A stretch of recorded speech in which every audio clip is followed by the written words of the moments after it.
Halo adik-adik terkasih, jumpa kembali dalam acara Renungan Kidi.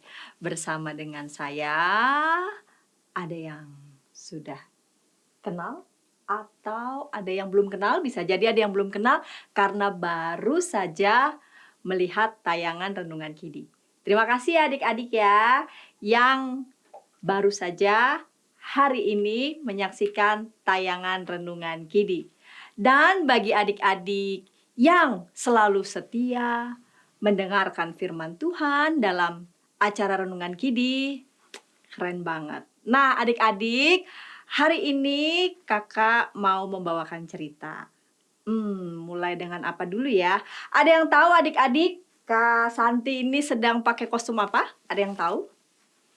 Kurang jelas ya? Berarti kalau kurang jelas ngadepnya ke sini. Nah, kalau ngadepnya ke sini, tahu ya? Ikan. Nah, adik-adik, ikan itu bisa lari nggak? Aduh, pertanyaan Kak Santi gimana ya? Bagaimana mungkin ikan bisa berlari? Ikan bisa berenang. Nah, adik-adik, kakak mau cerita ada seorang teman yang suka sekali berlari. Ada di sini yang suka berlari? Suka olahraga lari? Kak Santi suka olahraga lari.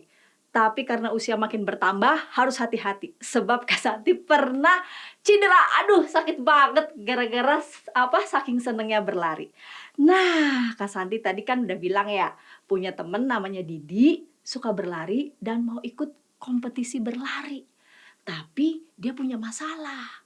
Masalahnya apa ya? Nah, sebelum kita dengar cerita kelanjutannya dan juga pasti membaca Alkitab dan merenungkan firman Tuhan, saya mengajak kita berdoa. Yuk, mari kita berdoa. Bapa di surga, kami anak-anak-Mu mau membaca Alkitab, merenungkan firman Tuhan. Bapa, Engkau berkati anak-anak-Mu dimanapun berada, yang siap merenungkan firman Tuhan dan membaca Alkitab. Terima kasih Tuhan. Amin. Nah adik-adik, Kak Santi mau lanjutkan ya cerita tentang seorang teman namanya Didi. Dia suka banget berolahraga. Salah satu olahraga kesukaannya adalah berlari. Tampaknya Didi ini cukup menonjol ya dalam kegiatan olahraga berlari. Saking menonjolnya dalam kegiatan olahraga berlari, dia diikutkan untuk melakukan perlombaan berlari mewakili kelasnya. Nah, tapi Didi punya kendala. Kendalanya apa ya? Kendalanya adalah dia membandingkan dirinya dengan teman-teman dari kelas-kelas yang lain, badannya lebih tinggi dan sepertinya mereka suka berolahraga. Didi bingung ya harus bagaimana ya. Didi lalu kemudian mengutarakan keluh kesahnya kepada papa. Wah, gimana dong ya? Didi ditunjuk nih untuk ikut lomba lari mewakili kelas. Tapi Didi lihat teman-teman dari kelas-kelas lain yang ikut juga perlombaan lari badannya lebih tinggi-tinggi. Mereka suka berolahraga. Bagaimana ya, Pak? Pasti mereka akan berlari lebih cepat. Aduh, Papa Didi langsung menjawab Didi. Tenang saja, Di. Yang penting kamu tekun terus berlatih. Berlatih berlari. Papa yakin Tuhan akan menyertaimu saat kamu bertanding lari nanti. Ternyata Mama ikut mendengarkan perbincangan antara Didi dan Papa. Mama pun langsung menyahut, betul Di, jangan khawatir. Meskipun teman-teman dari kelas yang lain badannya lebih tinggi, tapi percaya saja pada penyertaan Tuhan. Nah, adik-adik, Kak Santi mau mengajak adik-adik semua membaca Alkitab dari kitab 1 Samuel 17 ayat 45 sampai 50.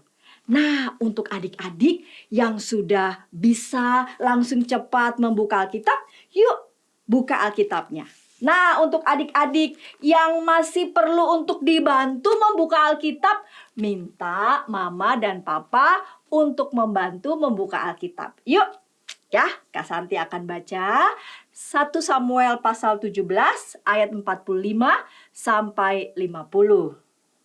Sudah? Siap ya? Tetapi Daud berkata kepada orang Filistin itu, "Engkau mendatangi aku dengan pedang dan tombak dan lembing, tetapi aku mendatangi engkau dengan nama Tuhan semesta alam, Allah segala barisan Israel yang kau tantang itu. Hari ini juga Tuhan akan menyerahkan engkau ke dalam tanganku, dan aku akan mengalahkan engkau dan memenggal kepalamu dari tubuhmu. Hari ini juga aku akan memberikan mayatmu dan mayat tentara orang Filistin kepada burung-burung di udara dan kepada binatang-binatang liar, supaya seluruh bumi tahu bahwa Israel mempunyai Allah.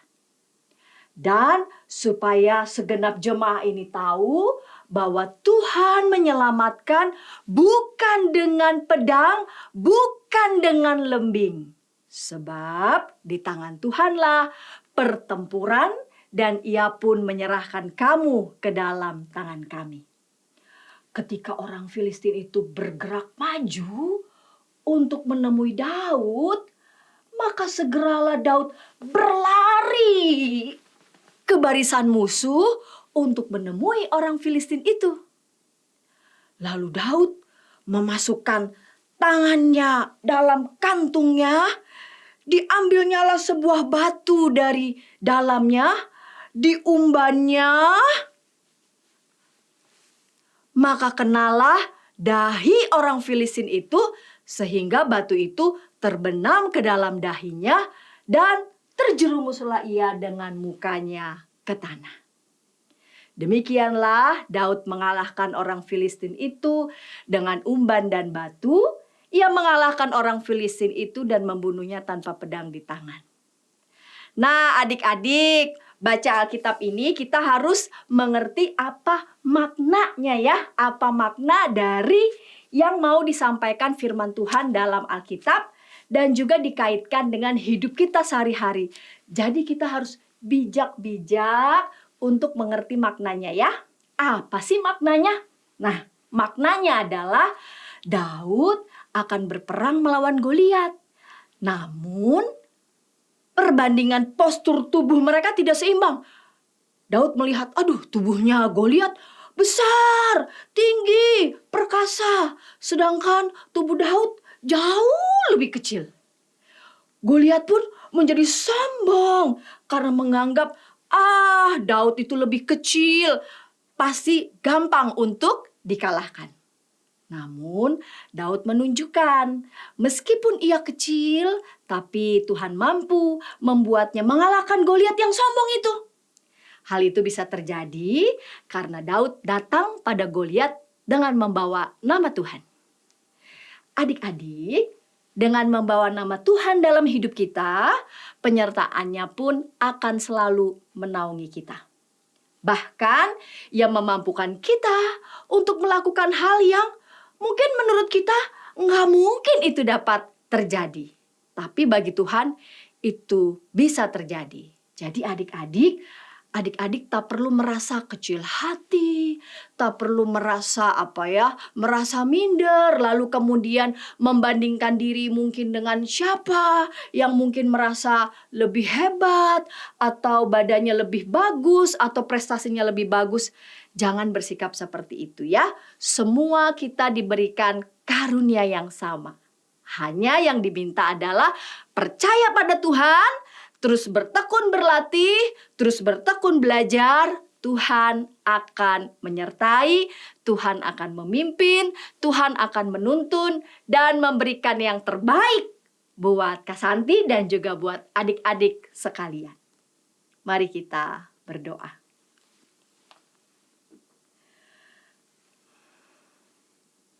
Bapa di surga, kami berdoa untuk anak-anak-Mu dimanapun berada, Terima kasih Engkau memberikan kepada kami karunia yang baik, karunia yang indah.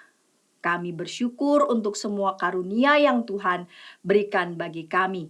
Ajar kami untuk kami tidak perlu sombong atas karunia yang Tuhan beri, dan juga sekaligus kami tidak perlu merasa kecil hati. Tapi biarlah kami belajar rendah hati, dan kami juga mau belajar untuk bertekun, untuk berjuang, untuk terus belajar. Karena kami percaya Tuhan memberkati semua upaya anak-anak Tuhan yang bertekun. Amin. Adik-adik, demikian renungan kita hari ini. Jangan lupa subscribe ya, di-like ya, dan bagikan kepada sebanyak mungkin orang. Adik-adik, jika di antara adik-adik ada yang mau menyampaikan pertanyaan ataupun juga mau didoakan, adik-adik bisa menyampaikannya lewat nomor WhatsApp, minta papa mamanya ya untuk bisa WhatsApp ke nomor 081281889191. Lihat ada di sini ya. 081281889191. Tuhan memberkati.